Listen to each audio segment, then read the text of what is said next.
খাতা উন্নত অধিৱেশনৰ আজি শেষ প্ৰতিনিধি সভা চূড়ান্ত যি আছিল ইয়াত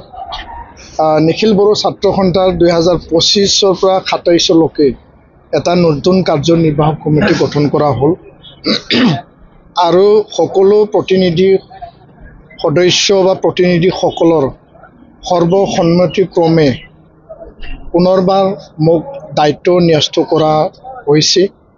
মই বহুতো তেওঁলোকক বিনম্ৰতাৰে আহ্বান জনাইছিলোঁ, ৰিকুৱেষ্ট কৰিছিলোঁ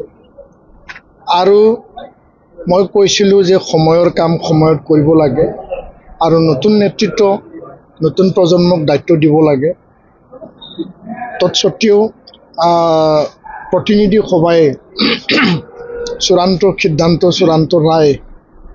নিখিল বড়ো ছাত্ৰ সন্থাৰ সভাপতি ৰূপে মোক দায়িত্ব অৰ্পণ কৰিছে। সাধাৰণ সম্পাদক ৰূপে খনীন্দ্ৰ বসুমতাৰীক দায়িত্ব অৰ্পণ কৰিছে। উপসভাপতি আমাৰ খৰমদা ৱাৰী, আমাৰ উমেশ দৈমাৰী, সহকাৰী সাধাৰণ সম্পাদক দীনেশ ব্ৰহ্ম, স্পীকাৰ অবিন নাৰ্জাৰী আৰু আমাৰ 27জনীয়া টীম। মই প্ৰতিনিধি সভাক ধন্যবাদ জনাইছোঁ, দুখেৰেও ধন্যবাদ জনাইছোঁ মই, কাৰণ জাতিটোৰ কাৰণে সকলোৱে আগুৱাই যাব লাগিব। শুভাকাংক্ষীসকলে মোক প্ৰশ্ন সোধে, মোৰ উপলব্ধি এইটোৱে কয় যে আচলতে আপুনি দায়িত্ব এৰিব বিচৰা নাই না সংগঠনে আপোনাক দায়িত্ব পৰা এৰি দিয়া নাই। এই কথাটো মই উত্তৰ দিবলৈ যাওঁ বহুত মনত দুখ লাগে আৰু এইটোৱে মই কৈছিলোঁ যে সময়ৰ কাম সময়ত কৰিব লাগে, নতুন নেতৃত্বক দায়িত্ব অৰ্পণ কৰিব লাগে আৰু সদুশেষত মই মোৰ অন্তৰক সুধিছোঁ আৰু মই এইটোৱে শুনিলোঁ অন্তৰৰ পৰা, যি ধৰণে দেশতকৈ মামা ডাঙৰ নহয়, জাতিতকৈ ৰাজনীতি ডাঙৰ নহয় বা আন দিশ ডাঙৰ নহয়, যোনটো যোৱা 2.5 মাহ মোক লৈ সংবাদ মাধ্যমত বিভিন্ন মহলত বহুতো চৰ্চা আলোচনা বিলোচনা হৈছিল। সংগঠন এৰি অকল ৰাজনীতিয়ে কৰিব লাগে, ৰাজনীতিয়ে একমাত্ৰ উদ্দেশ্য তেনেকুৱা নাছিল বা নহয়, কিন্তু চৰ্চা থাকে সদায়, ভাল চৰ্চা বেয়া চৰ্চা সদায় থাকে। শুভাকাংক্ষীসকলে মোক বিচাৰিছিল আৰু অঞ্চলৰ ৰাইজে মোক বিচাৰিছিল সমাজখনৰ অঞ্চলখনৰ কাম কৰিবৰ কাৰণে আৰু জিলাখনৰ ৰাইজে মোক বিচাৰিছিল, বিটিয়াৰবাসী ৰাইজে বিচাৰিছিল। এতিয়া মই জাতীয় সংগঠনত জাতিসত্তা, জাতীয়তাবাদ আৰু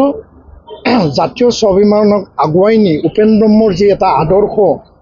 জীয়াই থাকক, জীয়াই থাকিবলৈ দিয়ক, বিশ্ব দৰবাৰৰ বড়ো জাতিক এটা পূৰ্ণাংগ জাতি, উন্নত জাতি, এটা মহান জাতি হিচাপে উপেন ব্ৰহ্মৰ যি এটা সপোন যি বাস্তৱত ৰূপায়িত কৰিব লাগে, তাৰ কাৰণে মই নিষ্ঠা সহকাৰে কাম কৰি যাম। যিহেতু মোক দায়িত্ব অৰ্পণ কৰিছোঁ, আজিৰ পৰা কোনো ৰাজনীতিক বাতাবৰণ চৰ্চা পৰিচৰ্চা এনেকুৱা আৰু কোনো কথা নাই। জাতিৰ স্বাৰ্থত তেওঁলোকে সমাজত বঞ্চিত হৈ আছে, তেওঁলোকক আগুৱাই লৈ যাওঁ। বড়ো শান্তি চুক্তি 100% ৰূপায়ণৰ কাৰণে গৃহমন্ত্ৰী ডাঙৰীয়া, অসমৰ মুখ্যমন্ত্ৰী ডাঙৰীয়া, কেন্দ্ৰীয় গৃহমন্ত্ৰী অমিত শ্বাহ ডাঙৰীয়া যি এটা প্ৰতিশ্ৰুতি প্ৰদান কৰিছে, আখৰে আখৰে ৰূপায়ণ কাৰণে কাম কৰি যাম। বড়ো মাধ্যম, গুণগত শিক্ষা,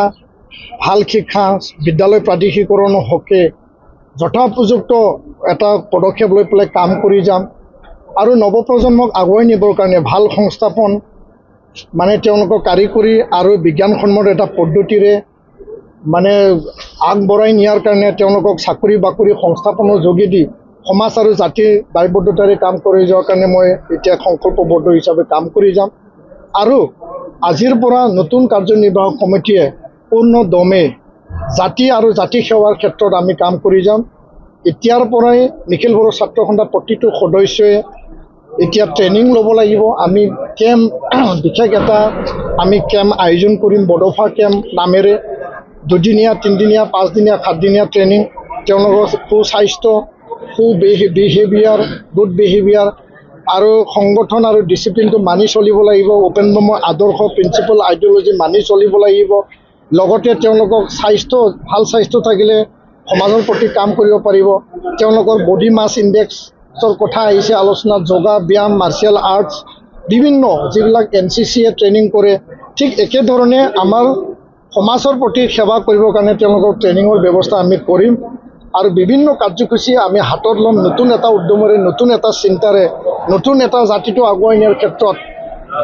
যি ধৰণে বড়োলেণ্ড মহোৎসৱ আমি মানে আয়োজন কৰিছিলোঁ আৰু গৃহমন্ত্ৰীৰ উপস্থিতিত দিল্লীত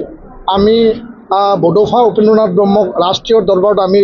লৈ যাব পাৰিছোঁ আৰু একে পন্থাৰে তাতকৈ আৰু অধিক শক্তিশালীৰে নিখিল বড়ো ছাত্ৰ সন্থাই কাম কৰিব এইখিনি যিকোনো খবৰৰ বাবে যোগাযোগ কৰক 7099017330 লগতে 7099017110 নম্বৰত